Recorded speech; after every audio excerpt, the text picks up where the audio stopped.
ഈ കമ്മിറ്റ്മെന്റിന് അതിലേക്ക് പോകുന്നതിന് മുൻപ് തന്നെ നമ്മൾ ആ ടീനേജിൽ നമുക്ക് വരുന്ന കുറച്ച് മാറ്റങ്ങളെ കുറിച്ച് അറിയുന്നത് നല്ലതാണ്. അതായത് ഒരു കുട്ടിയിൽ ഒരു 10-16 വയസ്സാവുമ്പോൾ നമ്മുടെ ബുദ്ധിപരമായിട്ടുള്ള വളർച്ച ഏതാണ്ട് പൂർത്തിയാകും. പക്ഷെ വൈകാരിക പക്വത അല്ലെങ്കിൽ ഒരു ഇമോഷണൽ മെച്യൂരിറ്റി വരാനായിട്ട് ഒരു 25 മുതൽ 35 വയസ്സ് വരെ എടുക്കുന്നുണ്ട് ആക്ച്വലി. അപ്പം ആ ഒരു 16 വയസ്സ് മുതൽ 25 വയസ്സ് വരെ നമ്മുടെ ഓരോ വ്യക്തികളും പോകുന്നത് നല്ല ബുദ്ധിയുള്ള തലച്ചോറും പക്ഷെ ബോധം ഉറക്കാത്ത ഒരു അവസ്ഥയുമായിട്ടാണ്. അതിൽ വളരെ ഇമ്പൾസീവായിട്ടുള്ള ഒരു അതായത് അവർക്ക് എന്താണ് സുഖം തരുന്നത്, അവർക്ക് എന്താണ് ലഹരി കൊടുക്കുന്നത്, അതിലേക്ക് പോകാനുള്ള പ്രവണത വളരെ കൂടുതലായിരിക്കും. എന്ന് വെച്ച് കഴിഞ്ഞാൽ നമ്മുടെ ബ്രെയിനിൻ്റെ ഒരു പ്രീ ഫ്രോണ്ടൽ കോർട്ടെക്സ് എന്ന് പറയുന്ന ഭാഗമാണ് നമുക്ക് ആ ഒരു പ്ലാനിങ് ജഡ്ജ്മെന്റ് ഒക്കെ തരുന്നത്. ആ ഏരിയ വളരെ പുവർലി മെച്യൂർഡ് ആണ് ടീനേജേഴ്സിൽ. അതിൻ്റെ കൂടെ തന്നെ അപ്പം ഇങ്ങനൊരു കാര്യം നമ്മളൊക്കെ വളരുമ്പോഴും നമുക്ക് ടീനേജിൽ ഉണ്ടായിട്ടുണ്ട്. ഇപ്പം നമ്മൾ അന്ന് ചെയ്ത എല്ലാ കാര്യങ്ങളും വളരെ പക്വതയിലാണെന്ന് നമുക്ക് പറയാൻ സാധിക്കില്ല.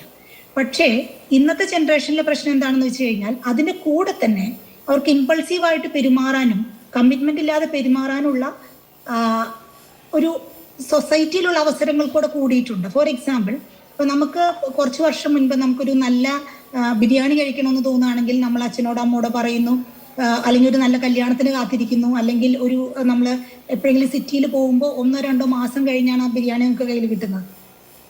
ഒരു സിനിമ കാണണമെന്ന് പറയുകയാണെങ്കിൽ ഒരു വെക്കേഷനോ അല്ലെങ്കിൽ ക്രിസ്മസിനൊക്കെയാണ് നമ്മൾ സിനിമ കാണുന്നത്, അല്ലെങ്കിൽ ഞായറാഴ്ച വരുന്ന ദൂരദർശനിൽ വരുന്ന സിനിമയാണ് നമ്മൾ കാണുന്നത്. അതുപോലെ ഒരാളോട് ഇഷ്ടം തോന്നിക്കഴിഞ്ഞാൽ നമുക്ക് പറയാനായിട്ട് എളുപ്പമല്ല. നമ്മൾ ഒരാളെ പല പ്രാവശ്യം നോക്കുന്നു, ചിലപ്പോൾ പറയുന്നു, ചിലപ്പോൾ പറയാതിരിക്കുന്നു. അപ്പോൾ ഇതിനിടയിൽ തന്നെ നമുക്ക് ചിലപ്പോൾ ആഗ്രഹം തന്നെ പോയേക്കാം. പക്ഷെ ഇന്നത്തെ കാലത്ത് it's everything on their finger tips. ഇപ്പം നമുക്കൊരു ഭക്ഷണം ഓർഡർ ചെയ്യണമെങ്കിൽ അല്ലെങ്കിൽ ഒരു ബിരിയാണി കഴിക്കണമെന്ന് തോന്നുകയാണെങ്കിൽ you just need A few hundred rupees and then you can order it.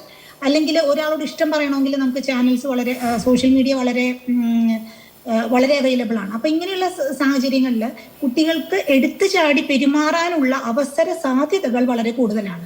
അപ്പം നമ്മളുടെ കാലത്ത് ഈ ഫെസിലിറ്റീസ് ഉണ്ടെങ്കിൽ നമ്മൾ എങ്ങനെയായിരുന്നു നമുക്ക് പറയാൻ പറ്റില്ല.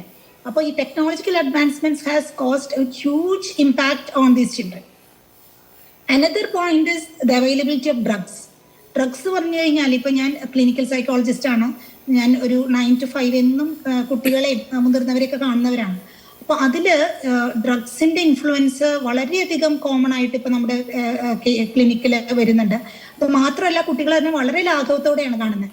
അതായത് ഇപ്പോൾ കഞ്ചാവ് ഉപയോഗിക്കുന്ന കുട്ടികൾ പറയുന്നത് അതൊരു നാച്ചുറൽ ഹെർബലാണ്, അതുകൊണ്ട് കുഴപ്പമില്ല എന്നുള്ളതാണ്. പക്ഷെ ഒരുപാട് കേസുകളിൽ കഞ്ചാവ് തന്നെ ഉപയോഗിച്ച് മാനസിക നില തെറ്റി വരുന്നവരെ നമ്മൾ ഡെയിലി കാണുകയാണ്.